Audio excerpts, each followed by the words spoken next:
오늘 주제가 믿음이에요. 믿음. 우리 기독교에서 믿음 빼고는 얘기를 할 수가 없을 정도로 기본이면서 기초면서 핵심인데 믿음을 잘 모릅니다. 신기하죠. 신기해요.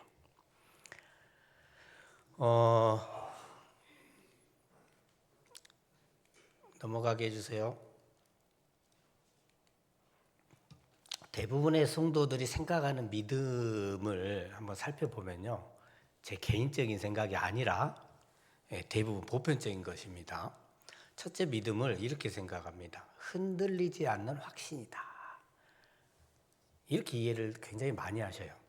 그래서 의심이 없어야 믿음이 있고, 마음이 평안해야 믿음이 있고요. 두려움이 사라져야 믿음이 있다고 생각들을 많이 합니다. 의심하지 말라고 자꾸 말씀들 많이 하시잖아요. 그죠? 그래서 마음이 흔들리게 되면 이제 어떻게 되냐면 내 믿음이 약해서 그래요. 근데 이거의 문제는 뭐냐면 감정의 상태를 믿음하고 연결시켜서 기준으로 삼는다는 거예요. 그리고 두 번째는 원하는 결과를 가져오는 힘이라고 착각들을 많이 합니다. 기도하면 응답을 받아야 믿음이야. 순종하면 형통해야 믿음이고. 우리가 믿는 사람이라면 내 앞에 있는 문제는 다 해결이 돼야 된다고 생각을 하더라는 거죠. 그러니까 이제 막 기도를 하고 뭘 해도 결과가 빨리빨리 내게 안 오거나 아니면 내가 원하는 결과가 나오지 않게 되면 하나님 왜 침묵하실까? 또 더 나아가면 제가 도대체 뭘 잘못했나요? 이렇게 물어보게 되더라는 겁니다. 그래서 이 문제점은 뭐냐면 믿음은 사실 하나님과 나의 관계거든요. 근데 이 관계를 떠나서 거래 구조로 이해를 하고 있습니다. 거래 구조로. 그렇죠? 세 번째로 믿음의 오해는 또 뭐냐면요. 내가 잘 지켜야 하는 것으로 생각을 합니다. 많은 성도들이 그래요. 내가 믿음을 유지해야 되고 내가 믿음을 지켜야 하고 내가 놓치면 끝나는 것으로 생각을 합니다. 그래서 실패를 하게 되면 이제 저는 자격이 없는 것 같아요 라는 기분이 듭니다. 이건 뭐냐면 믿음을 내가 관리하는 어떤 자산처럼 생각을 하기 때문에 그렇습니다. 네 번째, 아니라 해도 거의 대부분이 이래요. 믿음은 교회 안에서만 작동하는 것으로 착각을 합니다. 예배 때는 믿음이 있습니다. 교회 안에서는 분명히 경건합니다. 근데 돌아가서 현실에서는 전혀 연결을 시키질 않아요. 그럼 왜냐하면 믿음을 영적인 영역으로만 제한을 하기 때문에 그렇습니다. 삶과 신앙을 분리시켜버리는 거죠. 또 분리시키는 게 편해요. 솔직히 얘기해보자고요. 돌아가서까지 믿음 생각을 사는 게 편하겠습니까? 나는 원래 죄인인데 돌아가서 죄인으로 사는 게 편하겠습니까? 그런 심리도 좀 있죠. 그러다 보니까 성도들이 보이는 전형적인 신앙 패턴이 있어요. 계속 순환을 합니다. 첫째는 예를 들어서 예배 시간에 은혜를 받았어요. 그러면 이제 어때요? 열심을 냅니다. 뭔가 해보려고 해요. 근데 그 열심을 낼 때 각자가 기대하는 결과치가 있어요. 근데 그게 안 이루어지거나 지연되면요. 실망을 하게 됩니다. 그런데 또 어느 순간 또 은혜 받아서 또 다시 또 열심을 내고 계속 이걸 반복되는 거죠. 이게 패턴 하나입니다. 패턴 두 번째는 뭐냐면 결단을 합니다. 오늘 오전에 목사님이 설교하실 때도 뭔가 결단을 이끌어 내리려고 그랬잖아요. 그럼 설교를 듣고 결단을 해요. 난 오늘부터는 이렇게 하리라. 그러나 실패하죠. 실패합니다. 그럼 또 자책하면서 점점 또 교회가 멀어지기 시작하다가 또 시간 지나면 또 다시 돌아옵니다. 계속 쳇바퀴 돕니다. 그렇죠? 믿음은 완벽이 아닌데 완벽주의로 이해를 하고 있기 때문에 그렇습니다. 세 번째 패턴은 감정 중심이에요. 아까 설교 시간에도 뭐 눈물 얘기하시던데 기도할 때 은혜롭고 눈물이 나면 내가 믿음이 있는 것 같아. 근데 감정이 메말라. 사랑도 없어. 갈구판도 없어. 그러면 믿음이 식었다고 생각하더라는 거예요. 믿음은 감정 온도계가 아닙니다. 그건 내가 그러는 거예요, 그냥. 그럼 진짜 문제는 뭐냐면 우리 자신에게 있지 않아요. 우리가 뭔가 잘못된 것, 나쁜 것도 아니고 우리가 게으른 것도 아닙니다. 가장 큰 문제점은 뭐냐면 성도들이 믿음에 대해서 제대로 배워본 적이 없기 때문에 그렇습니다. 어쩌면 많은 목사님들도 모를 수도 있어요. 그러다 보니까 믿음이 무엇인지 깊이 있게 다루지 않으니까 자연스럽게 내가 접하고 있는 세상의 어떤 성공 구조하고 연결시키고 내가 느끼고 있는 내 감정과 연결시키고 뭔가 교회에서는 뭔가 열심을 내라고 하니까 뭔가 해야 되는 책임 구조로 믿음을 더 씌워버리더라는 거예요. 근데 성경은 과연 정말 그렇게 얘기를 하고 있을까라는 거죠. 그래서 이제 몇 주 동안 우리가 잘못 이해해온 믿음을 다시 한번 정의를 내려보는 시간을 갖고자 하는 겁니다. 예수님께서 우리에게 평안을 주러 오신 분입니까? 아니면 어떤 압박을 줘서 일을 시키러 오신 분입니까? 평안을 주러 오신 분이에요. 우리에게 평안이 와야 됩니다. 평안이 돼요. 자, 그런데 우리는 현실이 이래요. 난 분명히 믿습니다. 믿어요. 그런데 불안한 것들 없어요? 저도 불안한 거 많습니다. 미래가 불안하고요. 당장 다음 달이 불안하고요. 왜요? 아까 불안하면 믿음이 없는 걸로 생각한다면서. 기도를 해. 기도하면 내가 온전한 믿음을 가질 것 같으면 하나님 다 해결해 주시겠지 맡겨버릴 것 같은데 기도하면서도 불안해요. 불안한 믿음이 없는 겁니까? 여러분 죽을 수도 있는 병에 걸렸어. 하나님한테 기도해. 근데 안 불안해요? 불안합니다. 그럼 믿음이 약한 겁니까? 신앙이 부족한 겁니까? 사실 이런 고민들을 한다는 것 자체가요. 믿음이 없는 사람이 아니라 말씀대로 살고자 애쓰는 사람의 고민이라는 거예요. 그죠? 잘한다고 응원해 주시네, 음악이. 성경은 우리에게요. 왜 흔들리느냐고 묻지 않습니다. 대신 흔들릴 때 너는 무엇을 붙잡고 있느냐를 물어보십니다. 자, 아까도 말씀드렸지만 우리 오해 중에 하나가 이랬잖아요. 믿음이 있으면 걱정을 안 한다. 믿음이 있으면 흔들리지 않는다. 믿음이 있으면 두려움이 없다. 이거 다 오해입니다. 성경 속에 있는 믿음의 사람들을 보면요. 믿음이 좋은 사람은 분명히 있어요. 그런데 안 흔들린 사람은 없습니다.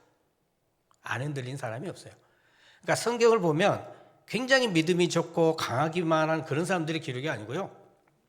흔들리는 사람들을 하나님께서 붙잡아 주신 기록들이에요. 자, 히브리서 11장 1절 말씀이죠. 다 같이 읽어볼까요?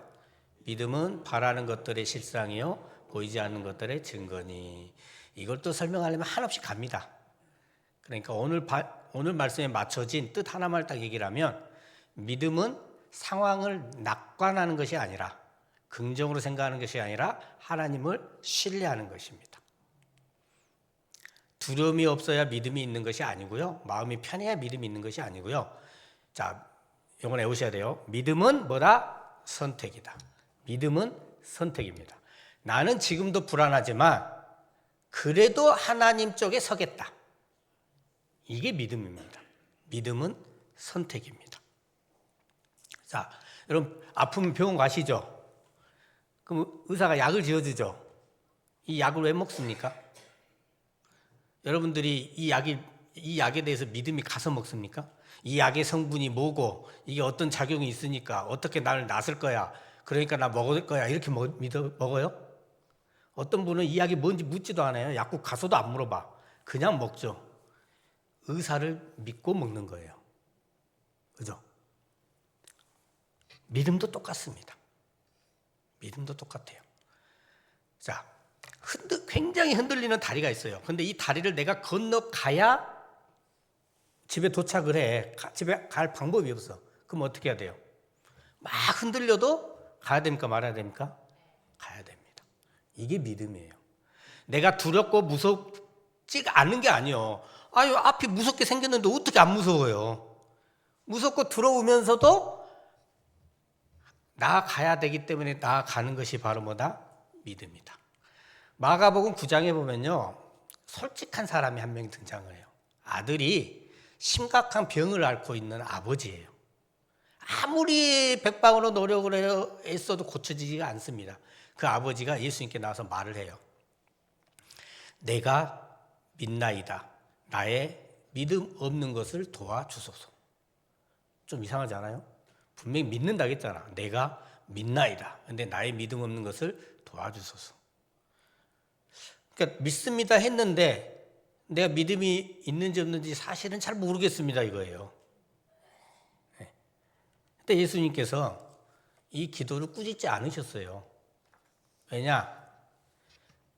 믿음은 완성되기가 우리가 완성된 믿음을 가질 수 있을까요? 이 사람이 믿음이 완성된 사람은 아니지만 믿음의 반향을 누구에게 정했어요? 예수님께 정한 사람이기 때문에요. 두 번째 키포인트 나왔습니다. 첫 번째 키포인트, 믿음은 선택. 같은 말이에요. 두 번째, 믿음은 뭐다? 방향입니다. 방향. 하나님께 맞춰야 됩니다. 자, 아브라함 얘기 한번 해볼게요. 오늘 하나님께서 아브라함에게 말씀하셨죠. 너를 통해 큰 민족을 만들겠다라고 말씀하셨는데 아브라함도 나이가 많고 아내 사라도 나이가 많아요. 예? 경수도 다 끊어졌어요. 자녀를 낳을 수가 없어요. 응? 그런데 자녀를 많게 해주겠대.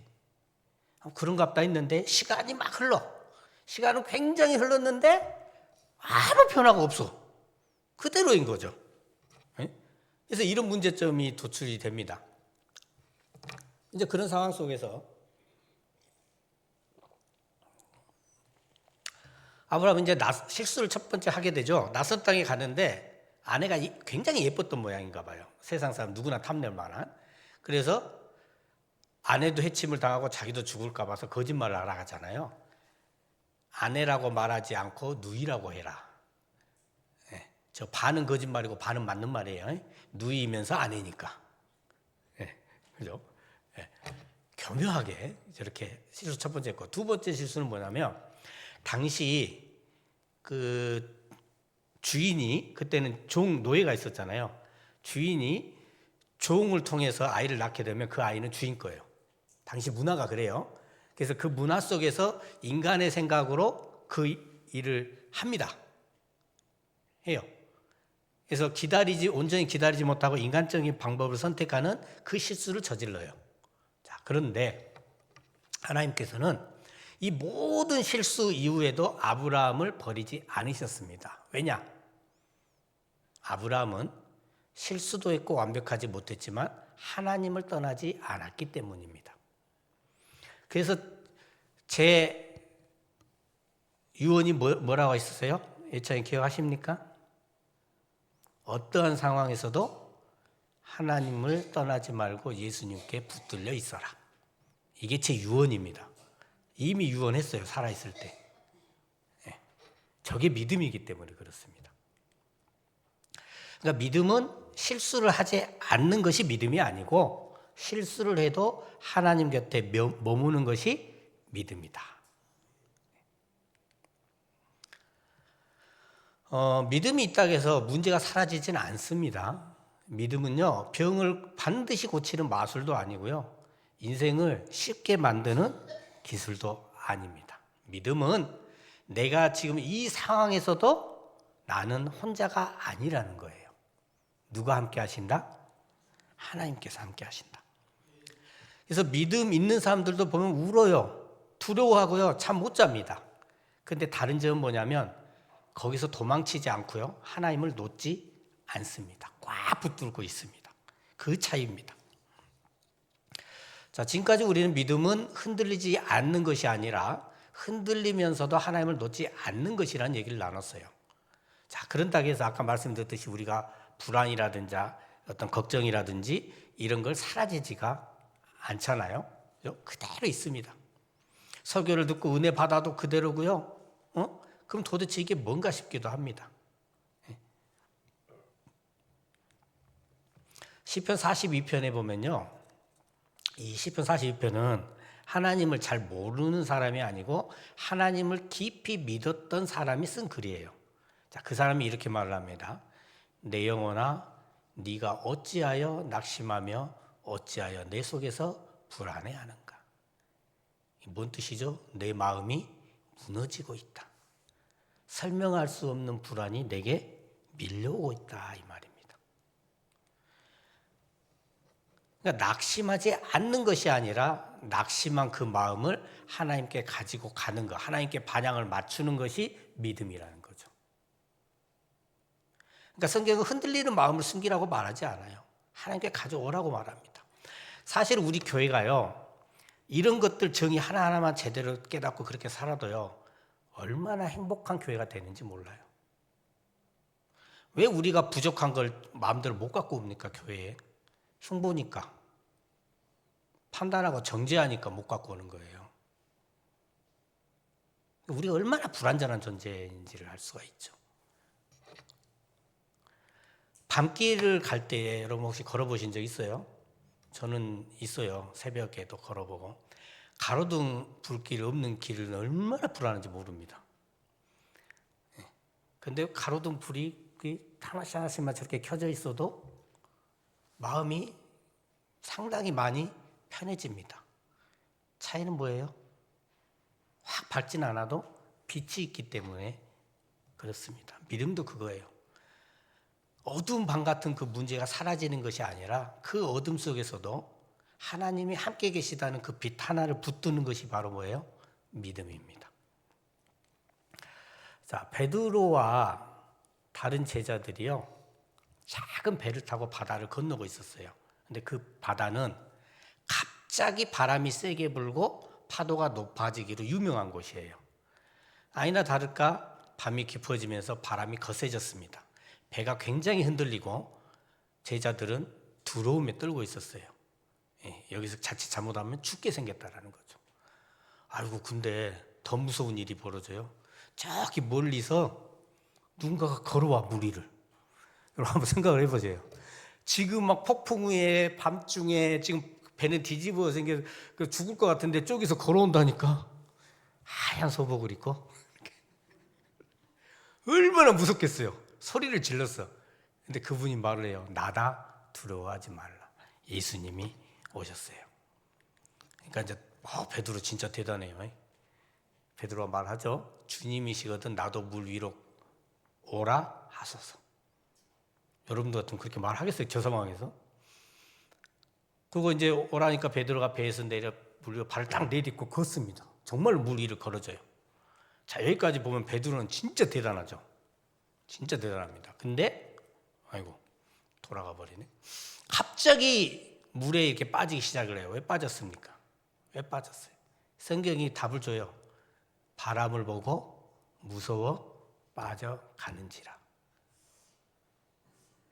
베드로가 갑자기 믿음 좋게 걷다가 갑자기 믿음이 그걸로 사라져 버렸을까요? 뭘 봤어요? 바람을 보고 시선이 바뀌었어요.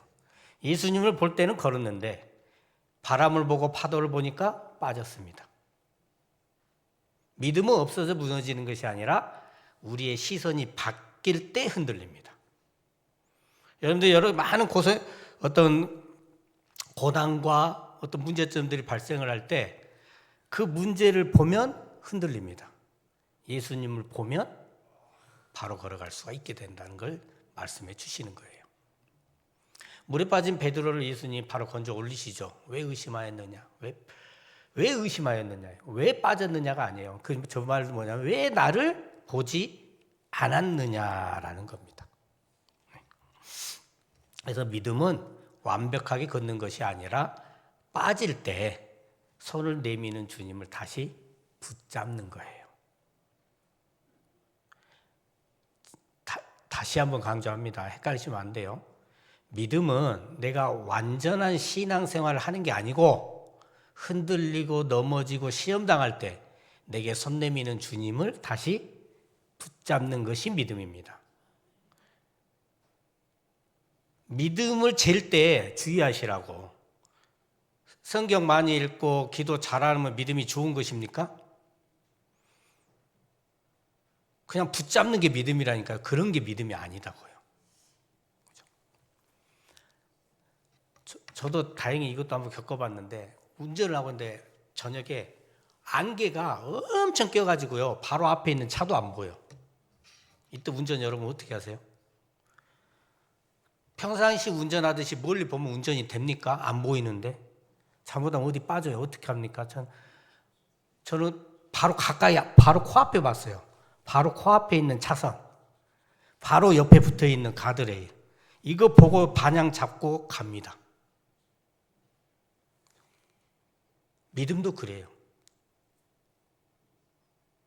어떻게든 예수님께 맞춰진 방향을 잃지 않는 것이 믿음입니다. 자, 처음 질문으로 돌아가서요. 흔들릴 때 믿음은 어디에 있냐는 것입니다. 믿음이 사라졌습니까? 다시 하나님을 바라볼지 선택하고 방향을 맞추라고 하면서 기다리고 있습니다. 이게 믿음입니다.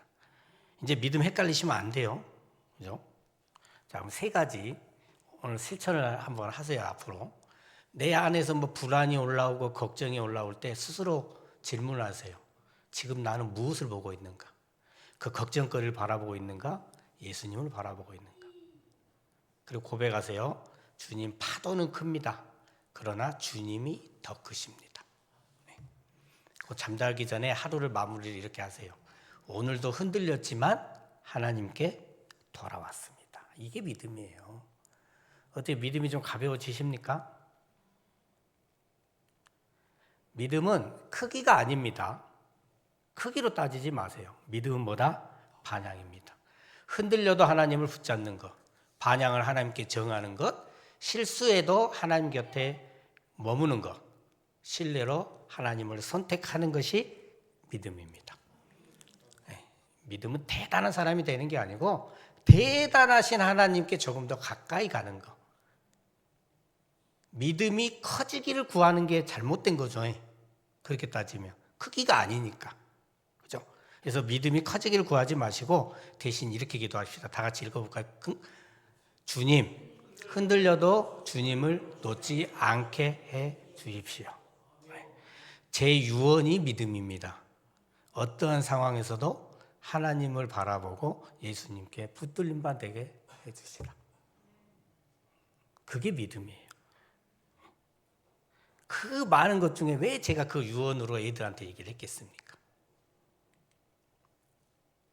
흔들릴 때, 두려울 때 하나님을 다시 바라보고 하나님께 반향을 맞추시는 저와 여러분 되시기를 예수 그리스도 이름으로 간절히 축원합니다.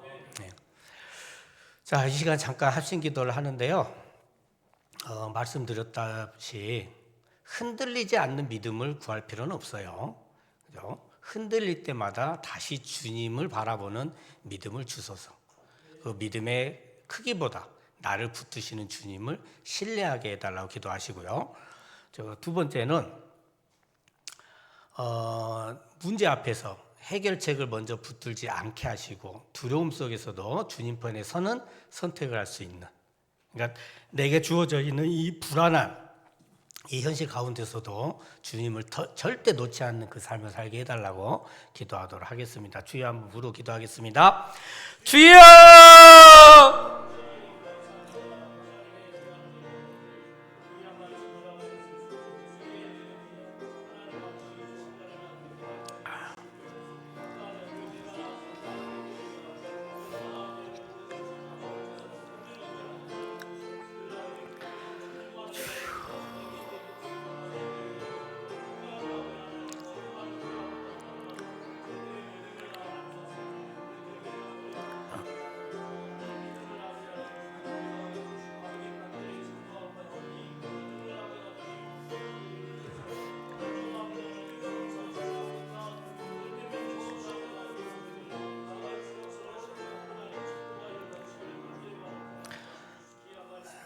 하나님 감사합니다.